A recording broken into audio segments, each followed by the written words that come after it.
Los puentes en suspensión a lo largo de la historia se han hecho de materiales muy primitivos, desde cuerdas y vides hasta cadenas y madera, y cumplían con el propósito de las pequeñas comunidades de utilizar lo que tuvieran a mano para superar un obstáculo al que se enfrentaban. Si lo único que tienes son vides, estíralas, entretéjelas y déjalas crecer. Un puente es un triunfo sobre la naturaleza. Y en ese sentido, aprende también de ella. Mientras que los puentes hechos de raíces vivas se hacen más fuertes con el tiempo, los de fibras tienen que reemplazarse de manera regular. Y en los cañones más profundos de los Andes, donde vivía el Imperio Inca, esto supone un gran esfuerzo comunitario. La tradición de reemplazar el Queshuachaca que atraviesa el río Apurímac lleva haciéndose de forma anual desde el siglo XV. El concepto básico de suspender algo entre dos puntos con ayuda de un cable es algo muy intuitivo. Pero la genialidad de lo que hicieron fue su habilidad de hacer un cable del largo necesario con los materiales que tenían disponibles. Eran genios. El Queshuachaca es el último puente inca de cuerda, restaurado por los Winchiri Chaupibanda, Chocayua y Colanaquehue. Un invento que coincidió con el alzamiento del Imperio Inca y la rápida extensión de su territorio gracias a la creación de la Gran Red Vial Inca. Un sistema de caminos de 40.000 kilómetros, hecho a mano en poco más de un siglo. Los puentes eran una parte integral de esta red peatonal de la antigüedad, muchos hechos usando la hierba que tenían a mano. La tecnología que usaron los incas fue el coger las hojas de hierba individuales y trenzarlas formando pequeños cables, que luego tejerían junto a otros para formar un cable más grande. Y luego esa fibra se tejía para hacer la estructura de los puentes. Esta técnica tradicional ha pasado de padres a hijos durante 5 siglos, asegurando la reconstrucción de al menos 200 puentes del imperio. Ahora solo queda uno, una conexión física entre 4 comunidades y espiritual entre el presente y el pasado. Al entretejer algo lo hacemos más fuerte. Hoy entretejemos el acero con el hormigón y tejemos hilos individuales de acero para crear una cuerda de acero más fuerte y apretada. El concepto de los cables trenzados de la antigüedad es, desde luego, la base de los cables modernos de hoy. Fue el origen de los esfuerzos comunitarios por construir puentes y siguen haciéndolo en el presente. Mientras que los incas fueron la única civilización antigua en América en crear puentes en suspensión, su uso era común en el Himalaya. Los chinos eran igual de expertos en construir puentes magníficos hechos de piedra. Cuando se empezó a usar piedra en vez de madera, no está claro. Es mejor no generalizar demasiado en cualquier patrón evolutivo. Un puente de piedra necesita antes uno de madera para sujetarlo. Más de 1 millón de puentes de piedra en arco se construyeron en la antigua China y muchos han resistido el paso del tiempo. El más notable es el Anji, el puente más viejo del país. Diseñado por Li Chun, completado en 605. Madre mía, el puente Anji es impresionante porque tiene 1000 años más de los que debería. Los arcos más pequeños o enjutas abiertas aligeran la carga del puente y disminuyen la presión sobre la estructura durante las inundaciones. Esas enjutas abiertas permiten que pase un 20% más de agua a través del puente sin causarle ningún daño.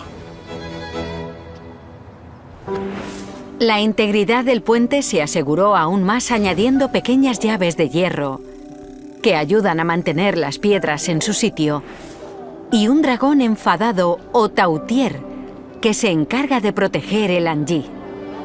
Es un elemento tremendamente intimidante que mira hacia el río y reta al agua a venir hacia él.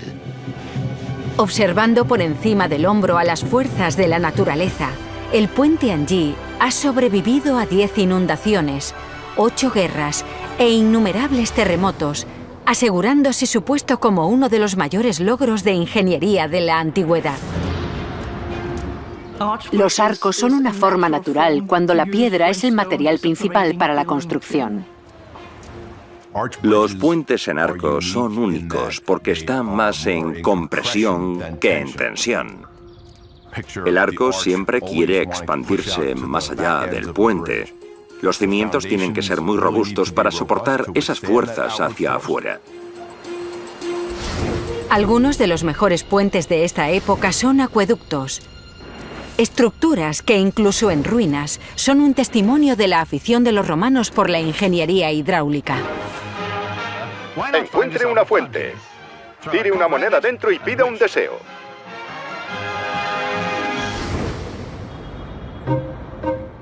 Las ciudades estaban creciendo, la urbanización era un problema y necesitaban un suministro de agua limpia para tener ciudades funcionales. En Roma vivían 1 millón de personas. Los acueductos eran imprescindibles. En vez de construir un solo arco enorme, construían series de arcos. No solo a un nivel, sino múltiples para crear una gran altura y ser capaces de desarrollar una diferencia en elevación y poder transportar el agua desde lejos hasta la ciudad de Roma. Uno de los acueductos más famosos del imperio sigue en pie en Francia. Puente del Gard, construido por Marcus Vipsanius Agripa, completado en 40-60 después de Cristo. Ver el puente de Gard te hace sentir muy pequeño como ingeniero, porque te das cuenta de que hace 2000 años había gente capaz de diseñar estructuras que han soportado el paso del tiempo. Y puede que no tuvieran una comprensión fundamental de las estructuras, pero tenían intuición en cuanto a las medidas, la topografía, los materiales, cómo funcionaban y cómo combinarlos para crear estructuras robustas. Las piedras de los arcos se soportan a sí mismas y se mantienen juntas por compresión. Pero se usaba argamasa en la parte superior para que fuera impermeable. De otra manera, habría goteras por todas partes y no debían perder agua en sitios donde no podían venderla. Me encantan los acueductos romanos. Han resistido al paso del tiempo. Arcos encima de más arcos. Son preciosos. Han cumplido con su propósito durante siglos. Son un cruce entre arquitectura, arte e ingeniería y me resultan inspiradores.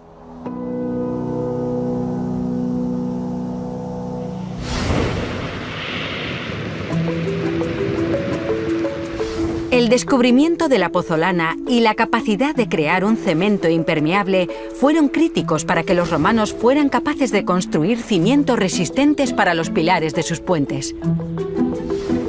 Empezando con la invención y colocación de compartimentos estancos que les permitían construir en el agua.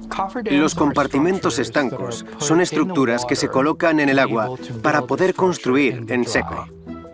Para hacer eso, los romanos utilizaban pilas de madera.